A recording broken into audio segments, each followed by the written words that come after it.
ನಮಸ್ಕಾರ ಸ್ನೇಹಿತರೆ S S C C G L tier 1 ಎಕ್ಸಾಮ್ಗೆ ಪ್ರೀವಿಯಸ್ ಇಯರ್ ಕ್ವಶನ್ಸ್ ಡಿಸ್ಕಸ್ ಮಾಡ್ತಾ ಇದೀವಿ. ಜನರಲ್ ಅವೇರ್ಸ್ ತಗೊಂಡಿದ್ದೀನಿ, ಕರೆಂಟ್ ಅಫೇರ್ಸ್ ಕೂಡ ಇದರಲ್ಲಿ ಇನ್ಕ್ಲೂಡ್ ಮಾಡ್ತೇನೆ. ಏನ್ ಜನರಲ್ ಅವೇರ್ನೆಸ್ ಕೇಳಿದ್ದ ಜೊತೆಗೆ ಈಗ ಒಂದು ವರ್ಷದಲ್ಲಿ ಏನ್ ಕರೆಂಟ್ ಅಫೇರ್ ಇದೆ, ಯಾಕಂದ್ರೆ ಅಪ್ಕಮಿಂಗ್ ನಿಮಗೆ ಆ ಕರೆಂಟ್ ಅಫೇರ್ ಅಲ್ಲೂ ಕೂಡ ಕ್ವಶನ್ಸ್ ಬರ್ತವೆ. ಡೀಟೇಲ್ ಡಿಸ್ಕಸ್ ಮಾಡೋಣ. ನೋಡಿ, ಈ ಜನರಲ್ ಅವೇರ್ನೆಸ್ ಬಂದು ಸೆಕ್ಷನ್ ನಿಮಗೆ ಇದೆ, 25 ಕ್ವಶನ್ಸ್ ಇರುತ್ತೆ. ಜನರಲ್ ಇಂಟೆಲಿಜೆನ್ಸ್ ಆಲ್ರೆಡಿ ಒಂದು ವಿಡಿಯೋ ಮಾಡಿದ್ದೀವಿ. ಹಾಗೆ ಕ್ವಾಂಟಿಟೇಟಿವ್ ಆಪ್ಟಿಟ್ಯೂಡ್ ಆಗಿರ್ಬೋದು, ಇಂಗ್ಲಿಷ್, ಇವೆಲ್ಲ ಕೂಡ ಮಾಡೋಣ. ನಾವು ಲಾಸ್ಟ್ ಇಯರ್ ಏನು ಆಲ್ರೆಡಿ ನಾವು ಒಂದು ಪ್ಲೇ ಲಿಸ್ಟ್ ಮಾಡಿದ್ವಿ, S S C C G L videos ಅಂತ ಹೇಳಿ. ಲಾಸ್ಟ್ ಇಯರ್ ಎಕ್ಸಾಮ್ಗೆ ಅದೇ ಪ್ಲೇ ಲಿಸ್ಟ್ ಅಲ್ಲಿ ಈ ವಿಡಿಯೋ ಕೂಡ ಹಾಕ್ತೀನಿ, ಎಲ್ಲ ಕೂಡ ನೋಡಿ. ಆ ವಿಡಿಯೋಸ್ ಕೂಡ ಹೆಲ್ಪ್ ಆಗುತ್ತೆ ನಿಮಗೆ, GK ಗೆ, ಸ್ಟ್ಯಾಟಿಕ್ GK ಗೆ, ಓಕೆ, ಕ್ವಶನ್ಸ್ಗಳಿಗೆ. ಯಾಕಂದ್ರೆ ಎಲ್ಲಾ ರೀತಿ ಒಂದು ಪ್ಯಾಟ್ರನ್ಸ್ ಏನಿದೆ ಎಸ್ ಎಸ್ ಇದು, ಅದೆಲ್ಲ ಕೂಡ ಕವರ್ ಮಾಡ್ತಾ ಇದೀವಿ. ಸೊ ಬನ್ನಿ, ಹಾಗಾದ್ರೆ ಲಿಂಕ್ ಇದೆ ವಿಡಿಯೋದ ಕೆಳಗೆ ಡಿಸ್ಕ್ರಿಪ್ಷನ್ ಬಾಕ್ಸ್ ಅಲ್ಲಿ ಕೊಟ್ಟಿರ್ತೀನಿ. ಆ ಪ್ಲೇ ಲಿಸ್ಟ್ ನಮ್ಮ ಟೆಲಿಗ್ರಾಮ್, ಇನ್ಸ್ಟಾಗ್ರಾಮ್ ಫಾಲೋ ಮಾಡೋದನ್ನ ಮಾಡ್ಕೊಳ್ಳಿ ಸ್ನೇಹಿತರೆ. ಅಲ್ಲೂ ಕೂಡ ಲಿಂಕ್ಸ್ನ ಶೇರ್ ಮಾಡ್ತೀವಿ.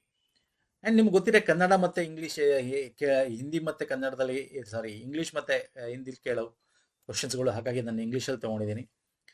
Which article of the Indian constitution was amended by the 106th amendment act to provide 101/3 of the reservation for women ಅಂತ. ನೋಡಿ, ನಿಮ್ಗೆ ಗೊತ್ತಿದೆ, ನಾರಿ ವಂದನ್ ಅಭಿನಿಯಮ ಅಂತ ಅಲ್ಲ ಸರ್? ನಾರಿ ವಂದನ್ ಅಭಿನಿಯಮ ಅಂತ ಮಾಡಿದ್ರು. ಇದು ಯಾವಾಗ? ಲಾಸ್ಟ್ ಇಯರ್ 2025 ಅಲ್ಲ ಸರ್? ಯಾವಾಗ ಸರ್? ಇದು 2023-24 ಅಲ್ಲಿ ಆಗಿದ್ದಲ್ವ ಸರ್ ಇದು? ಎಸ್. ಈಗ ಇದನ್ನ ಕೇಳಿದ್ರು. ಇದ್ರ ಜೊತೆಗೆ ಈ ವರ್ಷ ಇನ್ನೊಂದಾಗಿದೆ, 131ನೇ ಬಿಲ್. ಅದ್ರ ಬಗ್ಗೆ ಕೇಳ್ಬೋದು. 131ನೇ ಬಿಲ್, 131st ಬಿಲ್, ಮಸೂದೆ ಅಂತ ಹೇಳ್ತೀವಿ. ಸೊ ಇದ್ರ ಬಗ್ಗೆ ಡಿಸ್ಕಸ್ ಮಾಡ್ಬೇಕಾಗತ್ತೆ, ಕರೆಂಟ್ ಅಫೇರ್. ಸೊ ಓಕೆ, ಇದಕ್ಕೆ ಬಂದ್ರೆ 106 ಏನಕ್ಕೆ? ನಾರಿ ಅಂದ್ರೆ ಸ್ಟೇಟ್ ಅಲ್ಲಿ MLA ಆಗಿರ್ಬೋದು, ಸೆಂಟರ್ MP ಎಲೆಕ್ಷನ್ಸ್ ಆಗಿರ್ಬೋದು, ಯೂನಿಯನ್ ಟೆರಿಟರಿ ಆಗಿರ್ಬೋದು, ಎಲ್ಲಾ ಕಡೆ ಕೂಡ ವುಮೆನ್ ರಿಸರ್ವೇಶನ್ ಕೊಡಬೇಕು, 1/3 ಆಫ್ ದ ಸೀಟ್ಸ್ ಅಂತ ಹೇಳಿ ಈ 3 ಆರ್ಟಿಕಲ್ ಕೂಡ ಹೇಳುತ್ತೆ. ಸೊ ಹಾಗಾಗಿ all of the above is the right answer. Okay, ನೋಡಿ, ಇದು ಪ್ರೀವಿಯಸ್ ಇಯರ್ ಕ್ವಶನ್. 239 ಏನ್ ಹೇಳುತ್ತೆ? ನ್ಯಾಷನಲ್ ಕ್ಯಾಪಿಟಲ್ ಟೆರಿಟರಿ ಆಫ್ ಡೆಲ್ಲಿಲಿ ಇದು 1/3 ರಿಸರ್ವೇಶನ್ಗೆ ಅಸೆಂಬ್ಲಿ ಎಲೆಕ್ಷನ್ ಮಾಡಬೇಕು ಅಂತ. 330 ಏನ್ ಹೇಳುತ್ತೆ? ಲೋಕಸಭಾ ಸೀಟ್ಸ್ ಅಲ್ಲಿ ಅಸೆಂಬ್ಲಿ ಎಲೆಕ್ಷನ್ಗೆ 1/3 ರಿಸರ್ವೇಶನ್ ಕೊಡಬೇಕು ವುಮೆನ್ಗೆ ಅಂತ. 332 ಏನ್ ಹೇಳುತ್ತೆ? ನ್ಯೂ ಆರ್ಟಿಕಲ್ ಈ ಒಂದು ಅಡಿಯಲ್ಲಿ ಸ್ಟೇಟ್ ಅಲ್ಲಿ ಹೊಸ ಒಂದು ಎಲೆಕ್ಷನ್ ಆದಾಗ ರಿಸರ್ವೇಶನ್ ಕೊಡಬೇಕು ಅಂತ ಹೇಳುತ್ತೆ. ಇದೆಲ್ಲ ಯಾವಾಗ? ಈ 2026-27 ಒಂದು ಸೆನ್ಸಸ್ ಏನಾಗ್ತಾ ಇದೆ, ಅದಾದ್ಮೇಲೆ ಮಾಡಬೇಕು ಅಂತ ಈ ಒಂದು ಬಿಲ್ಲಲ್ಲಿ ಇದ್ದಿದ್ದು ಅಲ್ವಾ ಸರ್? ಅದು ಗೊತ್ತಿರಬೇಕು ನಿಮ್ಗೆ. ಇದಾದ್ಮೇಲೆ ಅದ್ರ ಬೇಸಿಸ್ ಮೇಲೆ, ಸೆನ್ಸಸ್ ಮೇಲೆ ಡಿಲಿಮಿಟೇಷನ್ ಕಮಿಷನ್ ಮಾಡಿ, ಓಕೆ, ಅದ್ರ ಮೇಲೆ ನಾವು ಮಾಡಬೇಕು ಅಂತ. ಬಟ್ ಇವಾಗ 131ನೇ ಬಿಲ್ ಸಬ್ಮಿಟ್ ಮಾಡಿಬಿಟ್ಟಿದ್ರು. ಯಾವಾಗ sir? 2 months back, February 2026 current affair ಇದು. ಫೆಬ್ರವರಿ ಏಪ್ರಿಲ್ ಏನು ಸರ್? ಫೆಬ್ರವರಿಯಿಂದ ಮಾರ್ಚ್, ಏಪ್ರಿಲ್ ಎಲ್ಲ ಬರುತ್ತೆ. ಓಕೆ, ಸೊ ಹಾಗಾಗಿ ದಿಸ್ ಇಸ್ ವೆರಿ ಇಂಪಾರ್ಟೆಂಟ್. ಇದು ಮಸೂದೆ ಫೇಲ್ ಆಯ್ತು, ಅಪ್ರೂವ್ ಆಗ್ಲಿಲ್ಲ, ವೋಟ್ ಸಿಕ್ಲಿಲ್ಲ, ಸ್ಪೆಷಲ್ ಮೆಜಾರಿಟಿ ಬೇಕಾಗಿತ್ತು. ಅಂದ್ರೆ 3/4 ಆಫ್ ದ ಮೆಂಬರ್ ಪ್ರೆಸೆಂಟ್ ಇಟ್ಕೊಂಡು 75% ಗಿಂತ ಹೆಚ್ಚು ವೋಟ್ ಹಾಕ್ಬೇಕಾಗಿತ್ತು. 560 ಸೀಟ್ಸ್ ಏನಿದೆ ಅದ್ರ 520 ಜನ ಇದ್ರು. 28ರಲ್ಲಿ 352 ಬರಬೇಕಾಗಿತ್ತು, 298 ಬಂತು. ಸೊ ಆಲ್ಮೋಸ್ಟ್ 54 ವೋಟುಗಳಿಂದ ಫೇಲ್ ಆಯ್ತು ಈ ಮಸೂದೆ. ಈ ಮಸೂದೆಯಲ್ಲಿ ಏನೇನಿತ್ತು?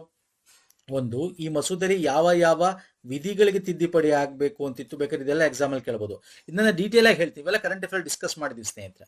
ಓಕೆ, ಸೊ ಈ ಮಸೂದೆಯಲ್ಲಿ ಅವ್ರು ಏನ್ ಮಾಡಿದ್ರು ಅಂದ್ರೆ, ಈಗ ಒಂದು ನೀವು ಅರ್ಥ ಮಾಡ್ಕೊಳ್ಳಿ, ಎಲ್ಲ ಕಾನ್ಸೆಪ್ಟ್ ಪ್ರತಿ ಒಂದು ಪಾಯಿಂಟ್ ಹೇಳ್ಬಿಟ್ಟಿರ್ತೀನಿ ಇದರಲ್ಲಿ. ಇದ್ರ ಮೇಲೆ ಯಾವ ಕ್ವಶನ್ಸ್ ಬೇಕಾದ್ರೆ ನಿಮ್ಗೆ ಎಕ್ಸಾಮ್ ಅಲ್ಲಿ ಕೇಳ್ಬೋದು. ಫಸ್ಟ್, ಇವಾಗ ಏನು ಎಲೆಕ್ಷನ್ ನಡೀತಾ ಇದೆಯಲ್ಲ ಸರ್ ಸ್ನೇಹಿತರೆ, ಓಕೆ, ಯಾವ ಬೇಸಿಸ್ ಆಫ್ ಇದ್ರ ಮೇಲೆ 548 ಸೀಟ್ ಇರಬೇಕು ಅಂತ ಮಾಡಿದ್ರು ಅದು ಗೊತ್ತಾ ನಿಮಗೆ? 1971 ಸೆನ್ಸಸ್ ಆಧಾರದ ಮೇಲೆ ಈಗ ನಡೀತಾ ಇರ್ತಕ್ಕಂಥದ್ದು. 1976ರಲ್ಲಿ 42ನೇ ತಿದ್ದುಪಡಿ ಮುಖಾಂತರ ತಂದಿತ್ತು. ಓಕೆ, ಇಷ್ಟು ಸೀಟ್ಗಳು. ಈಗ ಜನಸಂಖ್ಯೆ ಜಾಸ್ತಿ ಆಗಿದೆ, MP MLA ಸೀಟು ಜಾಸ್ತಿ ಆಗಬೇಕು. ಓಕೆ, ಬಟ್ ಈಗ ಕಾನ್ಸ್ಟಿಟ್ಯೂಯೆನ್ಸೀಸ್ಗಳಿದೆಯಲ್ಲ, ಅದು ಬೈಫರ್ಕೇಶನ್ ಆಗಿದೆಯಲ್ಲ ಜನಸಂಖ್ಯೆ ಆಧಾರದ ಮೇಲೆ. ಅದು ಯಾವ ಸೆನ್ಸಸ್ ಮೇಲೆ? 2011 ಸೆನ್ಸಸ್ ಮೇಲೆ. ಡಿಲಿಮಿಟೇಷನ್ ಅಂತಂದ್ರೆ ಏನು ಅಂತಂದ್ರೆ, ನಿಮಗೆ ಜನಗಣತಿಯನ್ನ ಜನಸಂಖ್ಯೆ ಆಧಾರಿತವಾಗಿ ಎಷ್ಟು ಕಾನ್ಸ್ಟಿಟ್ಯೂಯೆನ್ಸೀಸ್ ಆಗ್ಬೇಕು ಅಂತ.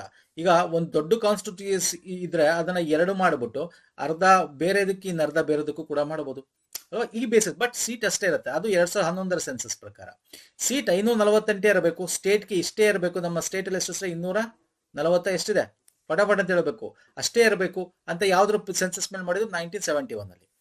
ಈಗ ಈ ಬಿಲ್ ಏನಕ್ಕೆ ಮಣಿಸಿದ್ದು ಅಂದ್ರೆ ಇದನ್ನೇ ನೋಡಿ. ನಮ್ಮ ಸ್ಟೇಟ್ ಅಲ್ಲಿ, ದೇಶದಲ್ಲಿ 952 1963 1973 2002 ಈ ತರ 4 ಟೈಮಲ್ಲೂ ಕೂಡ ಡಿಲಿಮಿಟೇಷನ್ ಕಮಿಷನ್ಗಳನ್ನ ಮಾಡಿದ್ವಿ.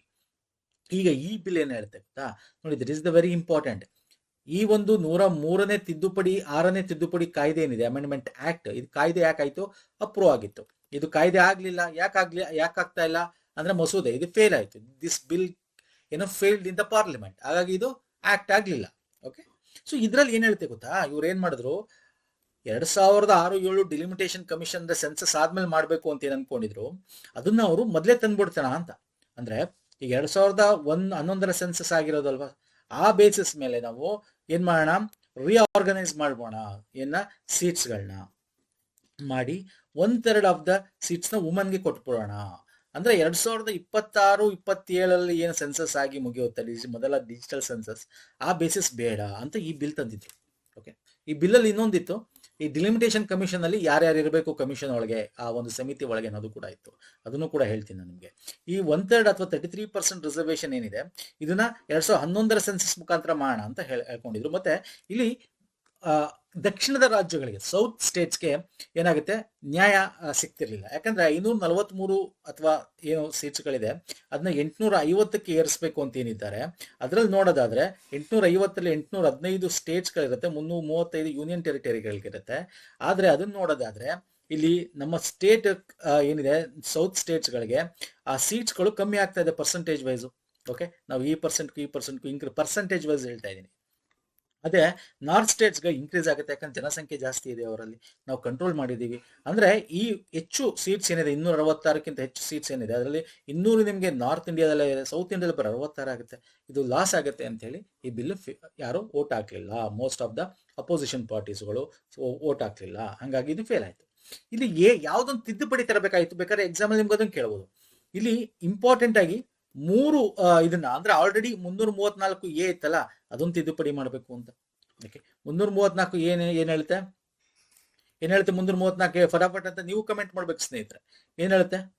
ಮತ್ತೆ 81, 82 ವಿಧಿಗಳನ್ನ ತಿದ್ದುಪಡಿ ಮಾಡಬೇಕು ಅಂತ ಇದ್ರಲ್ಲಿ ಅನ್ಕೊಂಡಿದ್ದು.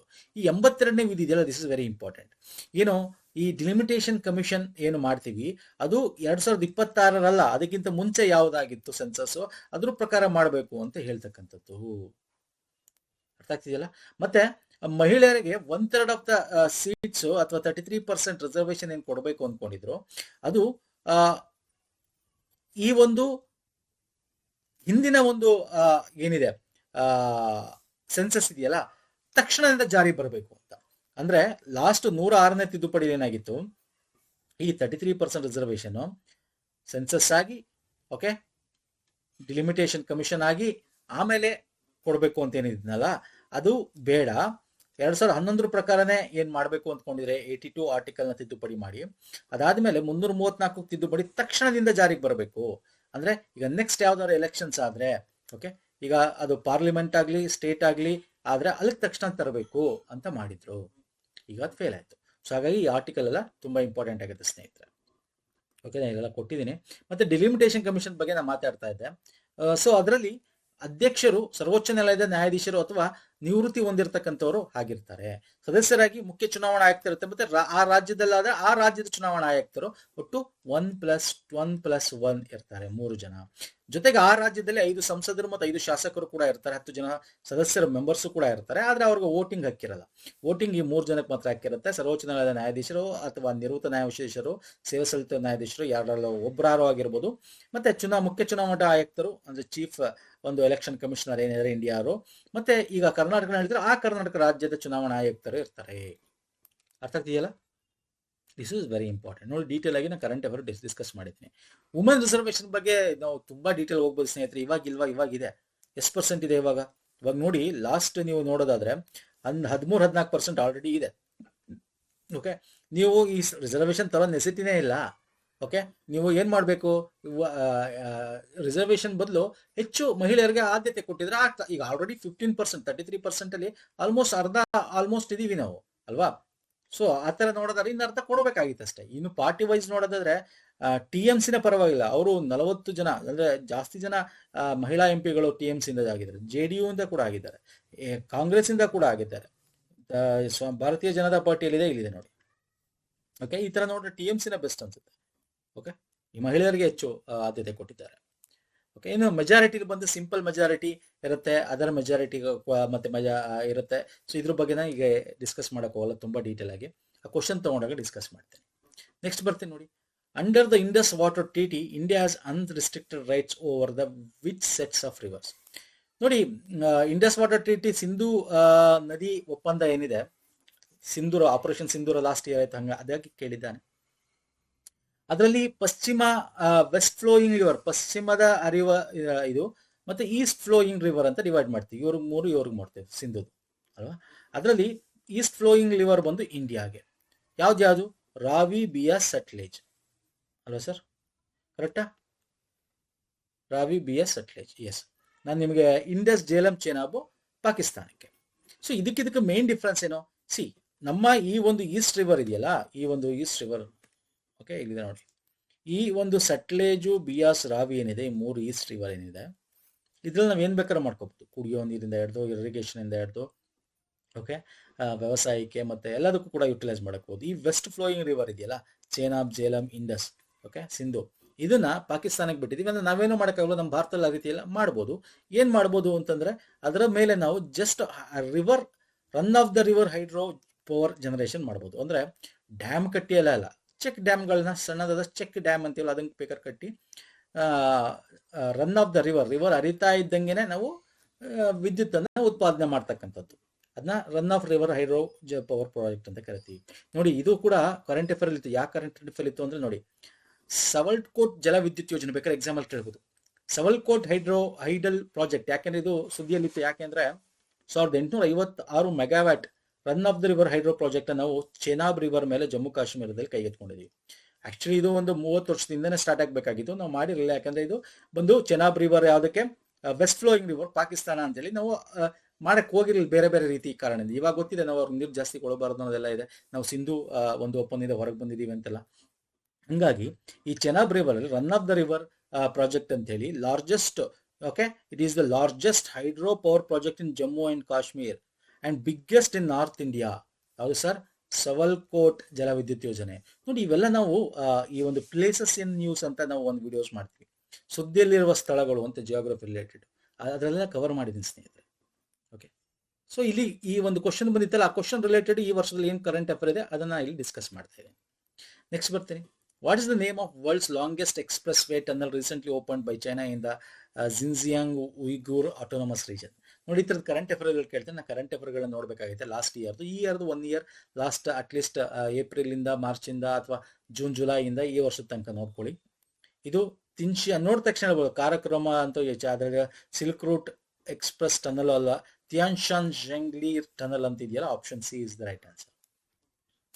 ಭಾರತದ ಹೈಯೆಸ್ಟ್ ಟನಲ್ ಯಾವುದು ಹೇಳಿ? ಹಿಮಾಲಯದಲ್ಲಿ ಇರ್ತಕ್ಕಂಥದ್ದು ಹೇಳ್ತೀರಾ? ಜೊಜಿಲಾ ಟನಲ್, ಅಟಲ್ ಟನಲ್ ಇದೆ. ಜೊಜಿಲಾ ಟನಲ್ ಈಗ ಆಗ್ತಾ ಇದೆ, ಬೈ ಡೈರೆಕ್ಷನಲ್. ಅದು ಜೊಜಿಲಾ ಬೈ ಡೈರೆಕ್ಷನಲ್ 14.204 ಏನೋ ಬರುತ್ತೆ. ಇದು ಅಟಲ್ ಟನಲ್ ಬಂದು ನಿಮಗೆ 9.2 ಏನೋ ಇದೆ, 9.1 2 ಇದೆ. ಓಕೆ, ಸೊ ಇವೆಲ್ಲ ನಿಮಗೆ ಕರೆಂಟ್ ಅಫೇರ್ಗಳನ್ನ ಅಪ್ಡೇಟ್ ಮಾಡ್ಕೋತಾ ಇರಬೇಕಷ್ಟೇ ಸ್ನೇಹಿತರೆ. Next, by which year does Indian railway plan to double originating train capacity in 48 major cities? ನೋಡಿ, 48 ಮೇಜರ್ ಸಿಟಿಗಳಲ್ಲಿ ಈಗೇನಿದೆ ಅದನ್ನ ಡಬಲ್ ಮಾಡಬೇಕು ಟ್ರ್ಯಾಕ್ಸ್ಗಳನ್ನ ಅಂತ ಹೇಳಿ ಅನೌನ್ಸ್ ಮಾಡ್ತು. ಎಷ್ಟು ವರ್ಷದ ಒಳಗೆ ಅಂತ ಕೇಳಿದ್ದಾನೆ. Last year current affair 2030. And ಈ ವರ್ಷದ ಕರೆಂಟ್ ಅಫೇರ್ ಬರ್ತೀನಿ, ದಿಸ್ ಇಯರ್. ಇಲ್ಲಿ ಬೇಕಾದ್ರೆ ನೀವು ಕರ್ನಾಟಕದಲ್ಲೂ ಕೂಡ 2 ಸಿಟೀಸ್ ಚೂಸ್ ಮಾಡಿದ್ದಾರೆ, ಬ್ಯಾಂಗ್ಳೂರು ಮತ್ತೆ ಮೈಸೂರು ಅನ್ಕೋತೀನಿ, I am not wrong. Bangalore, Mysuru ಇದೆ. ಇನ್ನು ಯಾವ್ದಾರು ಇದ್ರೆ ಕಮೆಂಟ್ ಮಾಡಿ. ಅಂಡ್ ಇಲ್ಲಿ ಈ ವರ್ಷದ ಕರೆಂಟ್ ಅಫೇರ್ ಬಂದ್ರೆ, ಈಗ ಲಾಸ್ಟ್ ಮಂತ್ ಮತ್ತೆ ಈ ಮಂತ್ ಇಂದ, ಲಾಸ್ಟ್ ಇಯರ್ ಅಷ್ಟು ಘೋಷಣೆ ಮಾಡಿದ್ರು, ಈ ಜೂನ್ 1 ಇಂದ ಇದು 2026 ಇಂದ ಬರ್ತಾ ಇದೆ. ಏನು, ಈಗ ಒಟ್ಟು 18 ಇಂಡಿಯಾಸ್ ರೈಲ್ವೆ ಝೋನ್ಸ್ ಗಳನ್ನ ನೋಡಿ. ಮೊದಲು 17 ಅಂತಿದ್ವಿ, ಈಗ 18. ಯಾವ್ದು 18ನೇದು? ಯಾವ್ದು 18? ವಿಶಾಖಪಟ್ಟಣ, ವೈಜಾಗ್, ಯಾವುದು ಸೌತ್ ಕೋಸ್ಟಲ್ ರೈಲ್ವೆ ಝೋನ್ ಅಂತ ಕರಿತೀವಿ. ಅದರ ಅಡಿಯಲ್ಲಿ ಗುಂಟ್ಕಲ್, ಗುಂಟೂರ್, ವಿಜಯವಾಡ ಬರುತ್ತೆ. ಓಕೆ, 18ನೇದು ಅದು ಲಾಸ್ಟ್ ಇಯರ್ ಮಾಡಿದ್ರು ನೋಡಿ. This is February 2025. ಬಟ್ ಈಗ ಜೂನ್ 1 ಇಂದ ಇಟ್ ಈಸ್ ಏನೋ ಆಕ್ಟಿವ್ ಆಗಿ ಅದು ಆಪರೇಟ್ ಆಗ್ತಾ ಇದೆ ಅಂತ. ಓಕೆ, ಸೊ ಹಾಗಾಗಿ ಅದು ಹೊಸ ಒಂದು ಲೋಗೋ ಕೂಡ ಬಿಟ್ಟಿದ್ರು. ಟ್ರೈನ್ ಸುತ್ತ 18 ಸ್ಟಾರ್ಗಳು ಹಾಕಿದ್ರು. ನಾನು ಹೇಳ್ತೀನಿ, ಒಟ್ಟು ಈಗ ನಿಮಗೆ 18 ಝೋನ್ಸ್, ಮೊದಲು 17 ಅಂತಿದ್ವಿ ರೈಲ್ವೇದು ಅಲ್ವಾ, ಎಷ್ಟು ಝೋನ್ಸ್ಗಳಿದೆ ಅಂತ, ಈಗ 18 ಇದೆ. ಯಾವ್ದು ಹೆಡ್ ಕ್ವಾರ್ಟರ್ಸ್ ಏನೇನು ಇಲ್ಲಿ ಕೊಟ್ಟಿದ್ದೀನಿ. ನಮ್ಮ ಕರ್ನಾಟಕ ಅಂತ ಬಂದಾಗ ಕರ್ನಾಟಕದ ಹುಬ್ಬಳ್ಳಿ ನಿಮ್ಗೆ ಗೊತ್ತೇ ಇದೆ, ಸೌತ್ ವೆಸ್ಟರ್ನ್. ಈಗ ಹೊಸದಾಗಿ ವೈಜಾಗ್ ಸೌತ್ ಕೋಸ್ಟ್ ರೈಲ್ವೆ, ಒಟ್ಟು 18. ಇದನ್ನು ಗ್ಯಾರಂಟಿ ಕೇಳ್ತಾನೆ ಎಕ್ಸಾಮಲ್ಲಿ ನಿಮಗೆ. ಮತ್ತೆ ಇದನ್ನೇ ಕೇಳಬೇಕು ಅಂತಿದ್ದಿಲ್ಲ, ಬೇಕಾದ್ರೆ ಒಂದು 3-4 ಕೊಟ್ಬಿಟ್ಟು ಇನ್ನು 3-4 ಕೊಟ್ಟು ಹೊಂದಿಸಿ ಬರೆಯರಿ, ಮ್ಯಾಚ್ ಮಾಡಿ ಅಂತ ಕೇಳ್ಬೋದು. ಓಕೆ, ಕೇಳ್ಬೋದು ಆ ಥರ ಬೇಕಾದ್ರೆ ಎಕ್ಸಾಮಲ್ಲಿ. ಹಾಗಾಗಿ ನೋಡ್ಕೊಳ್ಳಿ ಒಂದ್ಸಲ. Fine sir. ಓಕೆ, ನೆಕ್ಸ್ಟ್ ಬರ್ತೀನಿ. Which of the following Harappan sites is known for unique water harnessing system and storm water drainage? Storm water drainage ಆಗಿರ್ಬೋದು, ವಾಟರ್ ಆಮೇಲೆ ಡಾಕ್ ಯಾರ್ಡ್ ಆಗಿರ್ಬೋದು, ಹಡಗುಕಟ್ಟೆ, ಇವೆಲ್ಲ ಎಲ್ಲಿತ್ತು? ನಾವು ಸ್ವಾಭಾವಿಕ ಹರಡುಕಟ್ಟೆ ಅಂತೀವಿ, ಆರ್ಟಿಫಿಷಿಯಲ್ ಅಲ್ಲ, ಸ್ವಾಭಾವಿಕ. ಗುಜರಾತ್ ಅಲ್ವಾ? ನಮ್ಮ ಭಾರತದಲ್ಲಿ ನಾವು ಹೆಚ್ಚಾಗಿ ಸಿಂಧು ನದಿ ನಾಗರಿಕತೆಯಲ್ಲಿ ಗುಜರಾತ್ ತನಕ ನೋಡ್ತೀವಿ ಮೇಲ್ಗಡೆಯಿಂದ ಬಂದ್ರೆ. ಗುಜರಾತ್ ಅಲ್ಲಿ ಯಾವುದು ಸರ್? ಧೋಲ್ವೀರ. ಅಲ್ಲಿ ನಾವು ಸ್ಟೋಮ್ ವಾಟರ್ ಡ್ರೈನೇಜು, ವಾಟರ್ ಮಳೆಗಾಲ ಇದರಲ್ಲಿ ಬೇರೆ ಟೈಮಲ್ಲಿ ಬೇಕು ಅಂತ ವಾಟರ್ ಸ್ಟೋರಿಂಗ್ ಆಗಿರ್ಬೋದು, ಹಾರ್ನೆಸಿಸ್ ಸಿಸ್ಟಮ್ ಆಗಿರ್ಬೋದು, ಅವೆಲ್ಲ ಕೂಡ ನಾವು, ಇದು ವರ್ಲ್ಡ್ ಹೆರಿಟೇಜ್ ಸೈಟ್ಸ್ ಕೂಡ ಹೌದು, ಗೊತ್ತಿರಬೇಕು ನಿಮಗೆ. ಲೋಥಲಲ್ಲಿ ಆರ್ಟಿಫಿಷಿಯಲ್ ಡಾಕ್ ಯಾರ್ಡ್ ಇತ್ತು, ಆರ್ಟಿಫಿಷಿಯಲ್ ಹಡಗುಕಟ್ಟೆ ಇತ್ತು ಲೋಥಲಲ್ಲಿ. ಲೋಥಲ್ ಎಲ್ಲಿ ಬರುತ್ತೆ? ಅದು ಗುಜರಾತಲ್ಲೇ ಬರೋದು. ಕಾಲಿಬಂಗನ್ ಎಲ್ಲಿ ಬರುತ್ತೆ? ರಾಜಸ್ಥಾನದಲ್ಲಿ ಬರುತ್ತೆ.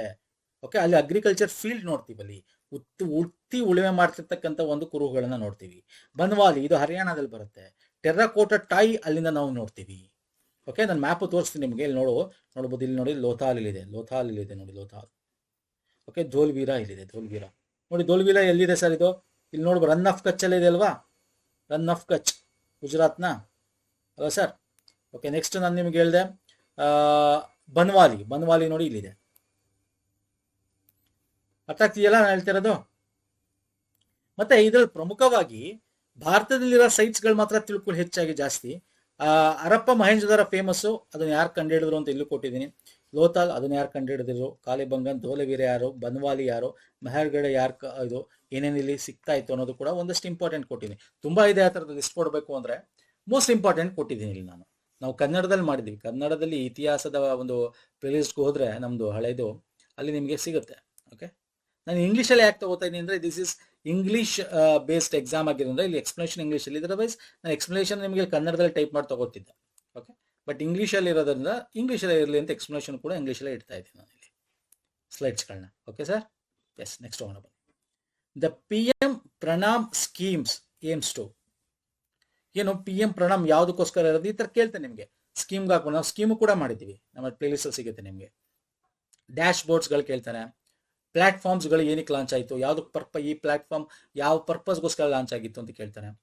ಓಕೆ, PM ಪ್ರಣಾಮ್ ಬಂದು ನಿಮಗೆ ಫರ್ಟಿಲೈಸರ್, ಕೆಮಿಕಲ್ ಫರ್ಟಿಲೈಸರ್ಸ್ನ ಕಮ್ಮಿ ಮಾಡಬೇಕು, ಅದ್ರ ಬದಲು ಬೇರೆ ಯಾವ್ದಾದ್ರು ಆಲ್ಟರ್ನೇಟಿವ್ ಯೂಸ್ ಮಾಡಿ ಅನ್ನೋದಕ್ಕೋಸ್ಕರ ಇರ್ತಿರೋದು. ಇದಂತೂ ಅಲ್ಲ, digital records, land records, Svamitva ಇದೆ, ಸಾಮಿತ್ವ ಯೋಜನೆ ಅಲ್ಲ, ಗೊತ್ತಲ್ಲ ಸಾಮಿತ್ವ ಸ್ಕೀಮ್, ಪಂಚಾಯತ್ ಡೆವಲಪ್ಮೆಂಟ್ ಅಲ್ಲಿ. ರಿಲಿಜಿಯಸ್ ಟೂರಿಸಂ ಅಂದ್ರೆ ಟೂರಿಸಂ ರಿಲಿಜಿಯಸ್ಗೆ ಸಂಬಂಧ ಪ್ರಸಾದ್ ಸ್ಕೀಮ್ ಇದೆ, ಪ್ರಸಾದ್ ಸ್ಕೀಮ್ ಗೊತ್ತಲ್ವ, ಇವೆಲ್ಲ ಓದಿರ್ಬೇಕು. Pension to small workers, shop ಕೀಪರ್ಸ್ಗೆ ಯಾವ್ದು ಸರ್? PM ಶ್ರಮಯೋಗಿ, ಶ್ರಮ ಮಾನ್ಧನ್ ಯೋಜನಾ ಅಂತಿದೆ, ಮಾನ್ಧನ್ ಯೋಜನಾ ಅಲ್ವ sir? Okay, I will tell you ನೋಡಿ. ಶ್ರಮಯೋಗಿ ಮಾನ್ಧನ್ ಯೋಜನಾ ಆಗಿರ್ಬೋದು ಸ್ಮಾಲ್ ವರ್ಕರ್ಸ್ಗೆ. ಪ್ರಸಾದ್ ಸ್ಕೀಮ್ ಆಗಿರೋದು pilgrim rejuvenate and spiritual heritage documentation drive ಅಂತ. ಇನ್ನು PM ಪ್ರಣಾಮ್ ಅಂದ್ರೆ ಏನು? ಫುಲ್ ಫಾರ್ಮ್ ನೋಡಿ. PM ಪ್ರಣಾಮ್ ಅಂದ್ರೆ program for restoration, awareness, nourishment and amelioration of mother earth.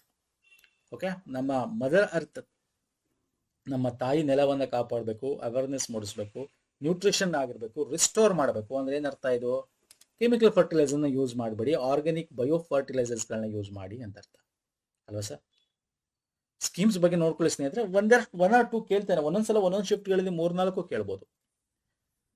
Next ಬನ್ನಿ. ಬ್ಯಾಟಲ್ ಆಫ್ ವಾಂಡಿವಾಶ್ 1976 ನಡುವೆ ಆಗಿದ್ದು, ವೆರಿ ಇಂಪಾರ್ಟೆಂಟ್ ಇದು. 3 ಕರ್ನಾಟಿಕ್ ಯುದ್ಧಗಳು ಗೊತ್ತಿರಬೇಕಲ್ವ ಸರ್? ಇದು ನಿಮಗೆ 3 ಕರ್ನಾಟಿಕ್ ಯುದ್ಧಗಳು, 3 ಕಾರ್ನಾಟಿಕ್ ವಾರ್ಸ್, ವೆರಿ ಇಂಪಾರ್ಟೆಂಟ್ ಇದು. ಮೊದಲನೇ ಕಾರ್ನಾಟಿಕ್ ಅವರು ಆಕ್ಸ್ ಲಾ ಚಾಪಲ್ ಒಪ್ಪಂದ, ಟ್ರೀಟಿ ಗೊತ್ತಿರಬೇಕು. ಅಂದ್ರೆ ಯಾರು sir? British and French is the right answer. British Maratha ಯುದ್ಧ ಆಗೋದು, ಮರಾಠರ ಯುದ್ಧ ಅಲ್ವ ಸರ್, ಮರಾಠರ ವಾರ್. ಫ್ರೆಂಚ್ ಡಚ್ ಯಾವ್ದಾಗತ್ತೆ ಹೇಳ್ತೀರಾ? ಬ್ರಿಟಿಷ್ ಟಿಪ್ಪು ಸುಲ್ತಾನ್ ಮತ್ತೆ ಹೈದರಾಲಿ ನಡುವೆ ಆಗೋದು ಆಂಗ್ಲೋ ಮೈಸೂರು ಯುದ್ಧ, ಅದು ಆಂಗ್ಲೋ ಮರಾಠ, ಇದು ಆಂಗ್ಲೋ ಮೈಸೂರು ಯುದ್ಧ. So right answer British and French. ಇದು ವಾಂಡಿವಾಶ್ ಕದನ ನಾವು ಮೂರನೇ ಕರ್ನಾಟಕ ಯುದ್ಧ ಟೈಮಲ್ಲಿ ಆಗ್ತಕ್ಕಂಥದ್ದು, ಮೂರನೇ ಕರ್ನಾಟಿಕ್ ವಾರ್. ಓಕೆ, 7 ವರ್ಷ ಯುರೋಪ್ ಅಲ್ಲಿ ಯುದ್ಧ ಆಗುತ್ತಲ್ಲ, ಆ ಬೇಸಿಸ್ ಮೇಲೆ ಇಲ್ಲಿ ಕಂಪ್ಲೀಟ್ ಫ್ರೆಂಚ್ ಇದೆ. ವಾಂಡಿವಾಶ್ ಕದನದಿಂದ ಫ್ರೆಂಚ್ ಓಡೋಗಕ್ಕೆ ಸಾಧ್ಯ ಆಗಿತ್ತು. ಫ್ರೆಂಚರು ನಿಮಗೆ ನೆಲೆ ಇಲ್ಲಿ ಕಂಪ್ಲೀಟ್ ಆಗಿ ಕಳ್ಕೊಳ್ಳೋಕೆ ಮೇನ್ ರೀಸನ್ ಇದು ಕೂಡ. ಫ್ರೆಂಚ್ ಅಂಡ್ ಡಚ್ ನಡುವೆ ಆಗಿದ್ದು ಚಿನ್ಸೂರಾ, ಇದು ಕೂಡ ಡಚ್ಚರಿಗೆ ಓಡಿಸೋಕೆ important, ಚಿನ್ಸೂರಾ battle.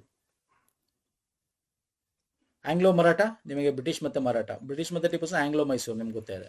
Third Carnatic war ಟೈಮಲ್ಲಿ ಆಗೋದು ಬ್ಯಾಟಲ್ ಆಫ್ ವಾಂಡಿವಾಶ್. 7 ವರ್ಷಗಳ ಯುದ್ಧ, 7 years ಆಗುತ್ತೆ ಯುರೋಪ್ ಅಲ್ಲಿ. ಫೈನ್ ಸರ್, ದಿಸ್ ಇಸ್ ನೋಡಿ, ಇದೆಲ್ಲ ಇತಿಹಾಸದ ಸ್ಮಾಲ್ ವೆರಿ ಇಂಪಾರ್ಟೆಂಟ್ ಕ್ವಶನ್ಸ್ಗಳು. ಓಕೆ, ನೆಕ್ಸ್ಟ್ ಬರ್ತೀನಿ sir. In quantum computing the basic unit of information that can exist in multiple state simultaneously is called. ನೋಡಿ, ಕ್ವಾಂಟಮ್ ಕಂಪ್ಯೂಟಿಂಗ್ ನಾವು ಯಾವ ಬಿಟ್ ಯೂಸ್ ಮಾಡ್ತೀವಿ ಅಂದ್ರೆ ಕ್ಯೂಬಿಟ್ ಅಂತ ಕರಿತೀವಿ ಅಷ್ಟೇ. ಸಿಂಪಲ್ ಕ್ವಶನ್ ಇದು. ಕ್ಯೂಬಿಟ್ ಅಂದ್ರೆ 1 ಮತ್ತೆ 0ನ ಸೈಮಲ್ಟೇನಿಯಸ್ಲಿ ಯೂಸ್ ಮಾಡ್ತೀವಿ ಅಂತ, ಸೈಮಲ್ಟೇನಿಯಸ್ಲಿ ಅಂತ. ನೀವು ನಾರ್ಮಲ್ ಕಂಪ್ಯೂಟರ್ ಏನಾಗುತ್ತೆ, 1 ತಗೊಳುತ್ತೆ, 2 0 ತಗೊಳುತ್ತೆ. ಇಲ್ಲಿ ಹಂಗಲ್ಲ, ಬೋತ್ ಸ್ಟೇಟ್ಸ್ ನ ಕಾಂಬಿನೇಷನ್ ಅಲ್ಲಿ ಸೈಮಲ್ಟೇನಿಯಸ್ ತಗೋಗುತ್ತೆ, ಹಾಗಾಗಿ ಫಾಸ್ಟ್ ಆಗಿರುತ್ತೆ ಅಂತ ಅರ್ಥ. ಇದು ಸಿಂಪಲ್ ಕ್ವಶನ್ ಇತ್ತು, computer based. Next, under the Bharatiya Nyaya Sanhita the crime sedition has been replaced by. ನೋಡಿ, IPS ಇತ್ತು ಮೊದಲು, IPS CRPC ಇತ್ತಲ್ಲ, ಅದನ್ನ ತೆಗೆದ್ರೆ ನಿಮ್ಗೆ ಏನ್ ಮಾಡಿದ್ರು, BNSS ಅಂತ ಮಾಡಿದ್ರು ಅಲ್ವಾ ಸರ್. ಇಲ್ಲಿ ಸೆಡಿಷನ್ ಅಂದ್ರೆ ದೇಶದ್ರೋಹ ಅಂತ, ಆ ಪದನ ಈಗಿಲ್ವಾ ಉಪಯೋಗಿಸಬಾರ್ದು, ದೇಶ ದ್ರೋಹ ಅಂತ ಈಗ ಉಪಯೋಗಿಸಬಾರ್ದು ಅಂತ ಅದನ್ನ ಏನ್ ಮಾಡಿದ್ರು, ಅದನ್ನ ಅಂದ್ರೆ ಸಾರ್ವಭೌಮತೆ, ಏಕತೆ, ಸಮಗ್ರತೆ, ಇಂಟಿಗ್ರಿಟಿ, ಯೂನಿಟಿ ಫಾರ್ ಸಾರ್ವನಿಟಿ ಅಂತ ಸೆಕ್ಷನ್ 150 ಅಡಿಯಲ್ಲಿ BNSL ಸೇರಿಸಿದ್ರು. ಓಕೆ, IPC ಅಲ್ಲಿ ಅಂದ್ರೆ ದೇಶ ದ್ರೋಹನ ಪದ ಇರಬಾರ್ದು ಅಂತ ಹೇಳಿ. ಯಾಕಂದ್ರೆ ನಿಮ್ಗೆ ಗೊತ್ತಿದೆ, ಇವೆಲ್ಲ Indian penal code, criminal procedure code, ಇವೆಲ್ಲ ಬ್ರಿಟಿಷರ ಕಾಲದ್ದು. ಅದು ನಾವು ಇದನ್ನ ಶಿಕ್ಷೆಗೋಸ್ಕರ ಇರೋದಲ್ಲ, ಈ ಕೋಡ್ಗಳು ಶಿಕ್ಷೆನ ಬದಲು ಅದನ್ನ ಹೊರಗೆ ತರೋಕ್ಕೋಸ್ಕರ ಇರೋದು. ಅನ್ನೋದಕ್ಕೆ ಈ ತರ ಒಂದಷ್ಟು ಪದಗಳನ್ನ ತೆಗೆದಾಕ್ತಾರೆ. ಸೊ ಈ ದೇಶದ್ರೋಹ ಅನ್ನೋದ್ರ ಬದಲು ಸಮಗ್ರತೆ, ಏಕತೆ, ಸಾರ್ವಭೌಮತ್ವಕ್ಕೆ ಧಕ್ಕೆ ತರಬಾರದು ಅಂತ ಈ ಪದ ಸೇರಿಸ್ತಾರೆ. ಆಕ್ಚುಲಿ ಮೊದಲು ಇದು 152ನೇ ಸೆಕ್ಷನ್ ಅಲ್ಲಿ ಇತ್ತು BNS ಅಲ್ಲಿ, ಡ್ರಾಫ್ಟ್ ಕಾಪಿಲಿ. ಆಮೇಲೆ ಇದು ಲಾಸ್ಟ್ ಫೈನಲ್ ಕಾಪಿ ಬಂದಾಗ ಸೆಕ್ಷನ್ 150 ತಂದಿಟ್ರು. ಓಕೆ, ನಾನು ಅದನ್ನು ತೋರಿಸ್ತೀನಿ ನಿಮ್ಗೆ ಇಲ್ಲಿ ನೋಡಿ. ಮೊದಲು ಇದು IPC 124A ಇತ್ತು Indian penal code. Okay, 302 section ಹೇಳುತ್ತೆ, ಡೀಲ್ಸ್ ವಿತ್ ಮರ್ಡರ್ ಬಗ್ಗೆ ಹೇಳುತ್ತೆ. ಹಳೆಯದು IPC 302 ಇತ್ತು. ಅಂಡ್ ಇಲ್ಲಿ 377 ಏನ್ ಹೇಳುತ್ತೆ, deals with unnatural offences. Unnatural offences ಅಂದ್ರೆ ಏನೋ ಹೋಮೋಸೆಕ್ಷುವಲ್ಸ್ ಆಗಿರೋದು, ಸಿಂಪಲ್ ಆಗಿ ಅರ್ಥ ಮಾಡೋಕೆ ಹೇಳೋದಾದ್ರೆ. 420 420 IPC ಅನ್ನೋದನ್ನ ಅವರು deals with cheating and dishonesty include delivery of property. Okay, ಅದನ್ನ IPC ಪ್ರೀವಿಯಸ್ ಸೆಕ್ಷನ್ ಇತ್ತಲ್ಲ ಅದು. ಇಲ್ಲಿ ಪ್ರಮುಖವಾಗಿ ನಿಮ್ಗೆ ಇನ್ನೊಂದು ಕ್ವಶನ್ ಬೇಕಾದ್ರೆ ಕೇಳ್ಬೋದು. BNSS ಅಲ್ಲಿ ಭಾರತೀಯ ನ್ಯಾಯ ಸುರಕ್ಷಾ ಏನೋ ಇದಿದೆ ಅದೊಂದು, ಮತ್ತೆ ನ್ಯಾಯ ಸಂಹಿತೆ ಅಂತ ಏನಿದೆ, ಎಷ್ಟು ಸೆಕ್ಷನ್ಸ್ ಇದೆ ಅಂತ ಕೇಳಬಹುದು. ಇದರಲ್ಲಿ 368 ಸೆಕ್ಷನ್ಸ್ ಇದೆ, 20 ಸೆಕ್ಷನ್ಸ್ ಇದೆ, 20 ಚಾಪ್ಟರ್ಸ್ ಇದೆ. BNSS ಅಲ್ಲಿ ಬಂದ್ರೆ ನಿಮಗೆ 531 ಸೆಕ್ಷನ್ಸ್ ಇದೆ, 39 ಚಾಪ್ಟರ್ಸ್ ಇದೆ, ಮತ್ತೆ 2 ಶೆಡ್ಯೂಲ್ಸ್ ಇದೆ, ಅನುಸೂಚಿಗಳು ಅಂತೀವಲ್ಲ ಇದೆ. ಸೊ ಇವೆಲ್ಲ ನಿಮಗೆ ಗೊತ್ತಿರಲಿ, ಜಸ್ಟ್ ಫಾರ್ ಇನ್ಫಾರ್ಮೇಶನ್ಸ್. ಯಾರು ಬೇಕಾದ್ರೆ ಕೇಳ್ಬೋದು ಎಕ್ಸಾಮಲ್ಲಿ, ನೀವು ಓದಿದಿರೋ ಇಲ್ವೋ ಅದ್ರ ಬಗ್ಗೆ ಜಸ್ಟ್ ತಿಳ್ಕೊಂಡಿದಿರೋ ಇಲ್ವೋ ಅಂತ. Next, Curzon line is the boundary between. ಎಲ್ಲಿ ಬರುತ್ತೆ ಕರ್ಜನ್ ಲೈನು? ನೋಡಿ, ಇಂಡಿಯಾ ಪಾಕಿಸ್ತಾನ ಲೈನ್ ಅಂತೂ ನಿಮ್ಗೆ ಗೊತ್ತು, ರೆಡ್ ಕ್ಲಿಫ್ ಅಂತ ಹೇಳ್ತೀವಿ. ಇಂಡಿಯಾ ಚೈನಾದ ಯಾವ್ದು ಹೇಳ್ತೀವಿ ಹೇಳಿ? ಸೊ ಇವೆಲ್ಲ ಗೊತ್ತಿರಬೇಕು ನಿಮಗೆ.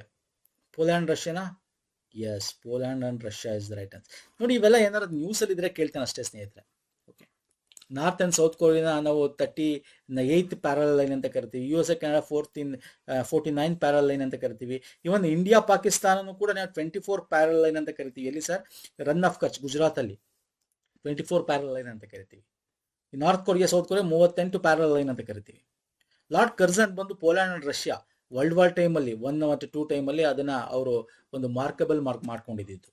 ಓಕೆ, ಸೊ ಎಗೇನ್ ಇಲ್ಲಿ ಕರ್ಜನ್ ಲೈನ್ ಬಂತಲ್ಲ. ಈಗ ನಾನು ನಿಮಗೆ ಕರೆಂಟ್ ಅಫೇರ್ ಬಗ್ಗೆ ಡಿಸ್ಕಸ್ ಮಾಡ್ಬೇಕು. ಈಗ ಲಾಸ್ಟ್ 1 year ಇಂದ ಒಂದು ಬ್ಲೂ ಲೈನ್ ಇದೆ, ಯೆಲ್ಲೋ ಲೈನ್ ಇದೆ, ಇನ್ನೊಂದು ಗ್ರೀನ್ ಲೈನ್ ಇದೆ. ಗ್ರೀನ್ ಲೈನ್ ಬಂದು ನಿಮಗೆ ವೆರಿ ಒಂದೇ ಲೈನಲ್ಲಿ ಹೇಳ್ತೀನಿ, ಜಾಸ್ತಿ ನಿಮ್ಗೆ ತಲೆ ತಿನ್ನಕ್ಕೆ ಹೋಗಲ್ಲ ನಾನು. ಇಸ್ರೇಲು ಏನೋ 1940 ಆರ್ಟಿಮಿಸ್ಟಿಕ್ ಒಪ್ಪಂದ ಆಗುತ್ತೆ, ಕದನ ವಿರಾಮ. ಯಾಕಂದ್ರೆ ಇಸ್ರೇಲ್ ನಿಮ್ಗೆ ಗೊತ್ತಿದೆ, ಈಜಿಪ್ಟ್ನ ಸಿನಾಯಿ ಪೆನಿನ್ಸುಲಾ, ಇದು ಸಿನಾಯಿ ಪೆನಿನ್ಸುಲಾನು ವಶಪಡಿಸ್ಕೊಂಡ್ಬಿಟ್ಟಿರುತ್ತೆ, ಗಾಜಾ ಎಲ್ಲ ಆಮೇಲೆ ಬಿಟ್ಕೊಡ್ತಾರೆ. ಸೊ ಇದೊಂದು ವೆರಿ ಇಂಪಾರ್ಟೆಂಟ್ ಆಗಿರ್ತಕ್ಕಂಥದ್ದು. ಈ ಗಾಜಾ ಪಟ್ಟಿ, ವೆಸ್ಟ್ ಬ್ಯಾಂಕು, ಇದರ ಡಿಮಾರ್ಕೇಶನ್ ಮಾಡ್ತಾ ಲೆಬನಾನು, ಇದಿಷ್ಟು ಇಸ್ರೇಲ್ಗೆ ಅಂತ ಹೇಳೋದು ಗ್ರೀನ್ ಲೈನ್ ಅಂತ ಹೇಳಿ ಕರೆಯೋದು. ಓಕೆ, ಅದು ಬಿಟ್ಟರೆ ನಿಮಗೆ blue line, very important blue line. Lebanon ಮೇಲೆ ಯುದ್ಧಗಳಾಗ್ತಾ ಇರುತ್ತೆ. ಇದನ್ನ 2000 ಇಸ್ವಿಲಿ ವಿಶ್ವಸಂಸ್ಥೆ ಲೆಬನಾನು ಇಸ್ರೇಲ್ ನಡುವೆ ಒಂದು ಲೈನ್ ಮಾಡ್ತಾರೆ. ಇಲ್ಲಿ ನೋಡಿ ಬ್ಲೂ ಲೈನ್. ಇಲ್ಲಿ ನಿಮಗೆ ಮೆಡಿಟರೇನಿಯನ್ ಸಮುದ್ರ ಏನಿದೆ ಅಲ್ಲಿಂದ ಈ ಒಂದು ತುದಿಯಿಂದ ಹಿಡಿದು ಇದು ಇಸ್ರೇಲು, ಇಲ್ಲಿ ಗೋಲನ್ನ ಇಟ್ಟಿದೆ, ಇಲ್ಲಿ ತನಕ ಈ ಒಂದು ಲೈನ್ ನಿಂದ ನೀವು ಬರಬಾರದು, ಅಂದ್ರೆ ಯುದ್ಧ ವಿರಾಮ ಅಂತ ಕರಿತೀವಿ. So that is called between Israel and Lebanon blue line ಅಂತ ಕರಿತೀವಿ. ಇನ್ನೊಂದು ಯೆಲ್ಲೋ ಲೈನ್, ಈಗ ಮೊನ್ನೆ 1 or 2 months ಬ್ಯಾಕು ಕೂಡ ಇತ್ತು yellow line. It is between Gaza ಪಟ್ಟಿ, ಗಾಜಾ ಸ್ಟ್ರಿಪ್ ಅಂಡ್ ಇಸ್ರೇಲ್ ನಡುವೆ. ನೋಡಿ ಗಾಜಾ ಕಂಪ್ಲೀಟ್ ಆಗಿ ಇಷ್ಟಿದೆ. ಓಕೆ, ನಿಮ್ಗೆ ಗೊತ್ತಿದೆ ಯುದ್ಧ ಇವ್ರು ಮಾಡಿದ್ರು, ಇವರು ಅದಕ್ಕೆ ವಾಪಸ್ ಉತ್ತರ ಕೊಟ್ಟರು ಇಸ್ರೇಲು. ಸೊ ಈ ಒಂದು ರೀಜನ್ ಏನಿದೆ ಇದು ಬಫರ್ ಝೋನ್ ಆಗಿ ಮಾಡಿ ಇಲ್ಲಿ ಯಾವುದೇ ಆದ ರೀತಿ ಯುದ್ಧಗಳು ಮತ್ತೆ ಏನೂ ಆಗ್ಬಾರದು. ಹಾಗಾಗಿ ಈ ಗಾಜಾ ಪಟ್ಟಿಯ ಒಳಗೆ ಒಂದಷ್ಟು ದೂರ ಆದ್ಮೇಲೆ ಇಲ್ಲೊಂದು ಯೆಲ್ಲೋ ಲೈನ್ ಅಂತ ಗುರ್ತು ಮಾಡ್ತಾರೆ. ಇದು 2017 US ಅಧ್ಯಕ್ಷ ಡೊನಾಲ್ಡ್ ಟ್ರಂಪ್ ಪ್ರಸ್ತಾಪ ಮಾಡ್ತಾರೆ ಯೆಲ್ಲೋ ಲೈನ್ ಅಂತೇಳಿ. ಈಗ ಲಾಸ್ಟ್ ಮಂತ್ ಕೂಡ ಇದ್ರ ಬಗ್ಗೆ ಯುದ್ಧ ಆಗಬಾರ್ದು ಅಂತ 2026 ಅಲ್ಲೂ ಕೂಡ ಏಪ್ರಿಲ್ ಅಲ್ಲೂ ಕೂಡ ಇದ್ರ ಬಗ್ಗೆ ನ್ಯೂಸ್ ಅಲ್ಲಿ ಇತ್ತು. Gaza strip between Gaza and Israel ನಡುವೆ ಇರ್ತಕ್ಕಂಥದ್ದು. ಓಕೆ, ಇದು ಬ್ಲೂ ಲೈನ್ ಲೆಬನಾನ್ ಮತ್ತೆ ಇಸ್ರೇಲ್ ನಡುವೆ. ಸೊ ಇವೆಲ್ಲ ಗೊತ್ತಿರಬೇಕು. ಯಾಕೆ ಕರೆಂಟ್ ಅಫೇರ್ ಹೇಳ್ತಾ ಇದ್ದೀನಿ, ಇವೆಲ್ಲ ನಾವು ಪ್ಲೇಸಸ್ ಇನ್ ನ್ಯೂಸ್ ವಿಡಿಯೋಗಳಲ್ಲಿ ಕರೆಂಟ್ ಅಫೇರ್ ಎಲ್ಲ ಡಿಸ್ಕಸ್ ಮಾಡಿದ್ದೀವಿ ಸ್ನೇಹಿತರೆ. ನೆಕ್ಸ್ಟ್ ಬರ್ತೀನಿ. Who was the first viceroy of India? ಯಾರು ಹೇಳ್ತೀರಾ first viceroy of India? Who was the first viceroy? ನೋಡಿ ಗೊತ್ತಿರಬೇಕು. First governor general of Bengal. ನಿಮ್ಗೆ ಗೊತ್ತಿದೆ, ಗವರ್ನರ್ ಆಫ್ ಬೆಂಗಾಲ್ ಇತ್ತು, ಗವರ್ನರ್ ಆಫ್ ಮದ್ರಾಸ್, ಬಾಂಬೆ. ಅವೆರಡಕ್ಕಿಂತ governor general of Bengal is highest ಅಂತ ಹೇಳ್ತಕ್ಕಂಥದ್ದು. ಯಾವಾಗ? 1773 ರೆಗ್ಯುಲೇಟಿಂಗ್ ಆಕ್ಟ್. ಇದೆರಡು ಅಧೀನದಲ್ಲಿ ಮದ್ರಾಸ್ ಮತ್ತೆ ಬಾಂಬೆ ಪ್ರೆಸಿಡೆನ್ಸಿ ಬರಬೇಕು ಅಂತ. First governor general of Bengal ಯಾರು? ಆ ತರ ಫಸ್ಟ್. ಆಮೇಲೆ ಅದನ್ನ ಏನ್ ಮಾಡ್ತಾರೆ, ಗವರ್ನರ್ ಜನರಲ್ ಆಫ್ ಬೆಂಗಾಲ್ ತೆಗೆದು ಜನರಲ್ ಆಫ್ ಇಂಡಿಯಾ ಮಾಡ್ತಾರೆ. ಯಾವಾಗ ನೋಡಿ, ಇಲ್ಲ ಆ ಕಾಯ್ದೆನೇ ಹೇಳ್ತಾ ಇದ್ದೀನಿ. 1973 ಇದು 1833 ಚಾರ್ಟರ್ ಕಾಯ್ದೆ, charter act. First governor general of India ಅಂತ. ಅದಾದ್ಮೇಲೆ ನಿಮ್ಗೆ ಗೊತ್ತಿದೆ 18 ಯಾವುದು ನಿಮ್ಗೆ ಹೋಮ್ವರ್ಕ್ ಯಾವುದು? First viceroy of India. ನೋಡಿ ಇವರೆಲ್ಲ ಗೊತ್ತಿರಬೇಕು, ಇದು ಎಲ್ಲ ಇಂಪಾರ್ಟೆಂಟ್ ಅಲ್ವಾ ಸ್ನೇಹಿತರೆ. ಫಸ್ಟ್ ವೈಸ್ ರಾಯ್ ಬಂದು ಲಾರ್ಡ್ ಕ್ಯಾನಿಂಗ್. ಯಾವ ಕಾಯ್ದೆಯಲ್ಲಿ ತರ್ತಾರೆ?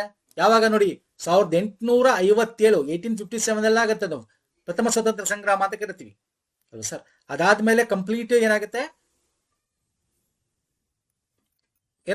UK ಗೌರ್ಮೆಂಟ್ ತಾನು ವಹಿಸ್ಕೊಳ್ತಕ್ಕಂಥದ್ದಾಗ ವೈಸ್ ಆಫ್ ಇಂಡಿಯಾ ಅಂತ ಕರೀತಾರೆ ಅದನ್ನ. So Lord Canning. First governor general of India ಯಾರು? William Bentinck. First governor general of Bengal ಯಾರು? ಹೇಳಬೇಕು ಫಟಾಫಟ್ ಅಂತ ಸ್ನೇಹಿತರೆ. Robert Clive. ನೋಡಿ, Robert Clive. Warren Hasting governor general of Bengal. William Bentinck ಅನ್ನ ನಾನು ವಿಲಿಯಂ ಏನೋ ಗವರ್ನರ್ ಜನರಲ್ ಆಫ್ ಇಂಡಿಯಾ ಬಂದು ವಿಲಿಯಂ ಬೆಂಟಿಕ್ 1833 ಕಾಯ್ದೆ. ಅಂಡ್ 1858 ಅಲ್ಲಿ ಗವರ್ಮೆಂಟ್ ಆಫ್ ಇಂಡಿಯಾ ಆಕ್ಟ್ ಏನ್ ಬರುತ್ತೆ, ಆಗ ವೈಸ್ ರಾಯ್ ಆಫ್ ಇಂಡಿಯಾ ಅಂತ ಆಗುತ್ತೆ, Lord Canning. So governor general of India first one William Bentinck. Governor general of Bengal general ಆಗುತ್ತೆ 1773 ರೆಗ್ಯುಲೇಟಿಂಗ್ ಆಕ್ಟ್ ಅಲ್ಲಿ, Robert Clive. Okay, Warren Hasting ಅಂತಿದೆ ಫಸ್ಟ್. ಸಾರಿ ಇಲ್ಲಿ ನಾನು ತಪ್ಪು ಮಾಡಿ ನೋಡಿ. First governor general of Bengal ಬಂದು Warren Hasting. First governor of Bengal ಬಂದು ರಾಬರ್ಟ್ ಕ್ಲೈವ್. ಓಕೆ, ಇದನ್ನ ಇದು ಮಾಡಿ. ಫಸ್ಟ್ ಗವರ್ನರ್ ಆಫ್ ಬೆಂಗಾಲ್ ಬಂದು ನಿಮ್ಗೆ 1773ಗಿಂತ ಮುಂಚೆ ಪಾಸ್ ಆಗಕ್ಕಿಂತ ಮುಂಚೆ ಗವರ್ನರ್ ಆಫ್ ಬೆಂಗಾಲ್ ಅಂತ ಕರಿತಿದ್ವಿ. Governor of Bengal Robert Clive. ಯಾವಾಗ 1773 ರೆಗ್ಯುಲೇಟಿಂಗ್ ಆಕ್ಟ್ ನ ಪಾಸ್ ಮಾಡ್ತೀವಿ, ಆಗ ಗವರ್ನರ್ ಜನರಲ್ ಆಫ್ ಬೆಂಗಾಲ್ ಆಗುತ್ತೆ. ಆವಾಗ ವಾರನ್ ಹೇಸ್ಟಿಂಗ್ ಫಸ್ಟ್ ಆಗ್ತಾರೆ. ಓಕೆ, ಕ್ಲೀನ್ ಆಗಿ ಓದ್ಕೊಳ್ಳಿ ಸ್ನೇಹಿತರೆ ಇದ್ರ ಬಗ್ಗೆ. ಇದು ಬಿಟ್ಟು ಇನ್ನು ಬೇರೆ ಬೇರೆ ವೈಸ್ರಾಯ್ಗಳು ಏನೇನು ಕಾನೂನು ತಂದ್ರು, ಇದೆಲ್ಲ ಮುಂದೆ ವಿಡಿಯೋಗಳ ಕ್ವಶನ್ಸ್ ತಗೋತೀನಿ. ಹಾಗೆ ಡೀಟೇಲ್ ಆಗಿ ಅದ್ರ ಬಗ್ಗೆ ಕೂಡ ಲಿಸ್ಟ್ ಕೊಡ್ತೇನೆ. ನೋಡಿ, ಈಗ ಬರ್ತೀನಿ pit India act, very important. ನಿಮಗೆ 1770 ರೆಗ್ಯುಲೇಟಿಂಗ್ ಆಕ್ಟ್ ಆಗುತ್ತೆ, ಗೊತ್ತಲ್ವಾ? ಫಸ್ಟ್ ಆಕ್ಟ್ ಅಂತ ಕರಿತೀವಿ ಇದನ್ನ, ಫಸ್ಟ್ ಕಾಯ್ದೆ. ಇತಿಹಾಸದಲ್ಲೇ ಮೊದಲ ಕಾಯ್ದೆ ನಮ್ದು, ಭಾರತದ ವಸಾಹತುಶಾಹಿಗಳಲ್ಲಿ ಇತಿಹಾಸದಲ್ಲೇ ಮೊದಲ ಕಾಯ್ದೆ. ಓಕೆ, ಇದಾದ್ಮೇಲೆ ಬರದೆ ಇದನ್ನ ಸ್ವಲ್ಪ ರೆಗ್ಯುಲೇಟ್ ಮಾಡೋಕ್ಕೆ ರೆಗ್ಯುಲೇಟಿಂಗ್ ಆಕ್ಟ್ ಬರುತ್ತೆ. ಅಲ್ಲಿ ಏನ್ ಮಾಡ್ತಾರೆ, ಡಿಸ್ಟಿಂಗ್ವಿಶ್ ಮಾಡ್ತಾರೆ. ಕಮರ್ಷಿಯಲ್ ಅಂಡ್ ಪೊಲಿಟಿಕಲ್ ಫಂಕ್ಷನ್ಸ್ ನ ಡಿಸ್ಟಿಂಗ್ವಿಶ್ ಮಾಡ್ತಾರೆ. Option B is the right answer. ಕಮರ್ಷಿಯಲ್ಲೇ ಬೇರೆ, ಪೊಲಿಟಿಕಲ್ಲೇ ಬೇರೆ ಅಂತ ಮಾಡ್ತಾರೆ. ಕಂಟ್ರೋಲ್ ಬೋರ್ಡ್ ನ ಒಂದು ಎಸ್ಟಾಬ್ಲಿಷ್ ಮಾಡ್ತಾರೆ. 6 ಜನ ಇರತಕ್ಕಂತ ಒಂದು ನಿರ್ವಹಣಾ ಮಂಡಳಿ, ಕಂಟ್ರೋಲಿಂಗ್ ಬೋರ್ಡ್ 6 ಜನನ್ನ ಎಸ್ಟಾಬ್ಲಿಷ್ ಮಾಡ್ತಾರೆ 1784 ಪಿಟ್ಸ್ ಇಂಡಿಯಾ ಆಕ್ಟ್ ಅಲ್ಲಿ. ಓಕೆ, ಇದರಲ್ಲಿ ಕಮರ್ಷಿಯಲ್ ಫಂಕ್ಷನ್ಸ್ ನ ಕೋರ್ಟ್ ಆಫ್ ಡೈರೆಕ್ಟರ್ ನೋಡ್ಕೋತಾರೆ, political function board of control ನೋಡ್ಕೊಳ್ಳುತ್ತೆ. ಮತ್ತೆ ಇವನು ಈ ಟೈಮಲ್ಲಿ ಏನಾಗಿರುತ್ತೆ ನಿಮ್ಗೆ ಗೊತ್ತಿರುತ್ತಲ್ವಾ, ಪ್ಲಾಸಿ ಮತ್ತು ಬಕ್ಸರ್ ವಾರ್ ತದನಂತರ ಡ್ಯುಯಲ್ ಗೌರ್ಮೆಂಟ್ ಏನ್ ಬಂದ್ಬಿಟ್ಟಿರುತ್ತಲ್ಲ ಬೆಂಗಾಲಲ್ಲಿ, ಡ್ಯುಯಲ್ ಗೌರ್ಮೆಂಟ್ ಅಲ್ವಾ, ಫೈನಾನ್ಸ್ ಅವ್ನು ನೋಡ್ಕೋತಾನೆ, ಪೊಲಿಟಿಕಲ್ ಇವ್ ನೋಡ್ಕೋಬೇಕು ಅಂತ ಅದನ್ನ ತೆಗ್ದಾಕ್ತಾರೆ. ಓಕೆ, ಇದ್ರಲ್ಲಿ ತೆಗೆದ್ರೆ ಡ್ಯುಯಲ್ ಗೌರ್ಮೆಂಟ್ ತೆಗ್ದಾಕ್ತಾರೆ. ಸೊ ಇದೆಲ್ಲ ವೆರಿ ಇಂಪಾರ್ಟೆಂಟ್. ಇನ್ನು ಇಲ್ಲಿ ಬೇರೆ ಬೇರೆ ಆಪ್ಷನ್ಸ್ ಇದೆ ನೋಡಿ. Introduce of portfolio system, ended companies monopoly over trade, ಅದೆಲ್ಲ ಯಾವಾಗ ಆಗಿದ್ದು? Charter act 1833. Portfolio Indian council act 1861 ಅಲ್ಲಿ ಇಂಟ್ರೊಡ್ಯೂಸ್ ಮಾಡಿದ್ದು. ಓಕೆ, ಕೋಲ್ಕತ್ತಾದಲ್ಲಿ ಸುಪ್ರೀಂ ಕೋರ್ಟ್ ಆಗಿದ್ದು ರೆಗ್ಯುಲೇಟಿಂಗ್ ಆಕ್ಟ್ 1773 ರೆಗ್ಯುಲೇಟಿಂಗ್ ಕಾಯ್ದೆಯಲ್ಲಿ. ಓಕೆ, ಸೊ ಇಲ್ಲೂ ಕೊಟ್ಟಿದ್ದು ನೋಡಿ, ಪಿಟ್ ಇಂಡಿಯಾ ಆಕ್ಟ್ ಬಗ್ಗೆ ಡೀಟೇಲ್ ಆಗಿ ಏನೇನಾಯ್ತು ಅಂತ ಒಂದ್ಸಲ ನೋಡ್ಕೊಳ್ಳಿ. Okay, next, mitochondria R non as the power house of the cells because. ಹೌದು, ಪವರ್ ಆಫ್ ಸೆಲ್ಸ್ ಬಿಕಾಸ್ ಅದ್ರಲ್ಲಿ ಏನಿರುತ್ತೆ, DNA it's basic thing. RNA ಅಲ್ಲ, ಗ್ಲೂಕೋಸು ಅಲ್ಲ, this is also wrong. ATP ಅಂತ ಕರಿತೀವಿ. ATP ಅಂದ್ರೆ ಏನು sir? Full form adenosine triphosphate ಅಂತ ಕರಿತೀವಿ. Energy cell ATP, usually recognised energy currency ಅಂತ. Power house of the cell ಅಂತಾನು ಕೂಡ ಕರಿತೀವಿ. ಯಾಕೆಂದ್ರೆ ಇದು ಬ್ರೇಕ್ ಮಾಡುತ್ತೆ ನೋಡಿ. ಗ್ಲೂಕೋಸ್ ಇದೆಯಲ್ಲ, ಗ್ಲೂಕೋಸ್ ಯಾಕಲ್ಲ ಅಂದ್ರೆ ಮೈಟ್ರೋಕಾಂಡ್ರಿಯಾ ಡು ನಾಟ್ ಪ್ರೊಡ್ಯೂಸ್ ಗ್ಲೂಕೋಸ್, ಇದು ಕನ್ಸ್ಯೂಮ್ ಮಾಡ್ತಕ್ಕಂಥದ್ದು. ಓಕೆ, ಕನ್ಸ್ಯೂಮ್ ಮಾಡಬೇಕು ಅಂದ್ರೆ ಅಲ್ಲಿ ಬಂದಿರೋದ ಆಹಾರನ ಬ್ರೇಕ್ ಡೌನ್ ಮಾಡಬೇಕು. That is the where it is a power house. ಆ ಬ್ರೇಕ್ ಡೌನ್ ಮಾಡಿ ಅಲ್ಲಿರ್ತಕ್ಕಂಥ ನ್ಯೂಟ್ರಿಯೆಂಟ್ಸ್ ಗಳನ್ನ ತನ್ನಲ್ಲಿ ಸ್ಟೋರ್ ಮಾಡಿ ಇಟ್ಕೊಳ್ಳುತ್ತೆ. ಅಡಿನೋಸೈಸ್ ಟ್ರೈಫಾಸ್ಫೇಟ್ ಅಂತ ಕರಿತೀವಿ ಇದನ್ನ. ಓಕೆ, ಮೈಟ್ರೋಕಾಂಡ್ರಿಯಾ. ಫೈನ್ ಸರ್, ಸೈನ್ಸ್ ಬಗ್ಗೆನೂ ಕೇಳ್ತಾನೆ, is also very important. Fine sir, ಇನ್ನೊಂದಷ್ಟು ಮುಂದೆ ಕ್ವಶನ್ಸ್ಗಳು ತರ್ತೀನಿ. ಇಷ್ಟ ಆಗಿದ್ರೆ ನೀವು ಪ್ರೋತ್ಸಾಹ ಕೊಡಿ, ಲೈಕ್ ಮಾಡಿ, ಹೆಚ್ಚು ವಿಡಿಯೋಗಳನ್ನ ವೀಕ್ಷಣೆ ಮಾಡಿ, ಕಮೆಂಟ್ ಮಾಡಿ, ಶೇರ್ ಮಾಡಿ. ಪ್ಲೇಲಿಸ್ಟ್ ಲಿಂಕ್ ಕೊಟ್ಟಿರ್ತೀನಿ. ನಾವೇನು ವಿಡಿಯೋ ಈ ಒಂದು ಲಾಸ್ಟ್ ಇಯರ್ ಮಾಡಿದ ಅದೇ ಪ್ಲೇಲಿಸ್ಟ್ ಲಿಂಕ್ ಅಲ್ಲೇ ನಾವು ಇದನ್ನು ಕೂಡ ಆಡ್ ಮಾಡ್ತಾ ಇದೀವಿ, SSC CGL. ಇದೇ ತರ ವಿಡಿಯೋಸ್ ಬೇಕು ವಿತ್ ಕರೆಂಟ್ ಅಫೇರ್ ಅಪ್ಡೇಟ್ ಅಂದ್ರೆ ಕಮೆಂಟ್ ಮಾಡಿ. ನೆಕ್ಸ್ಟ್ ವಿಡಿಯೋ ಪುನಃ ಸಿಗ್ತೀನಿ. ಪ್ಲೇಲಿಸ್ಟ್ ಲಿಂಕ್ ಡಿಸ್ಕ್ರಿಪ್ಷನ್ ಬಾಕ್ಸ್ ಇರುತ್ತೆ. ನಮ್ಮ ಟೆಲಿಗ್ರಾಮ್, ಇನ್ಸ್ಟಾಗ್ರಾಮ್ ಫಾಲೋ ಮಾಡ್ಕೊಂಡಿಲ್ಲ ಮಾಡ್ಕೊಳ್ಳಿ, ಅಲ್ಲೂ ಕೂಡ ಲಿಂಕ್ಗಳನ್ನು ಶೇರ್ ಮಾಡ್ತೀವಿ ಸ್ನೇಹಿತರೆ. ನಮಸ್ಕಾರ, ಧನ್ಯವಾದಗಳು.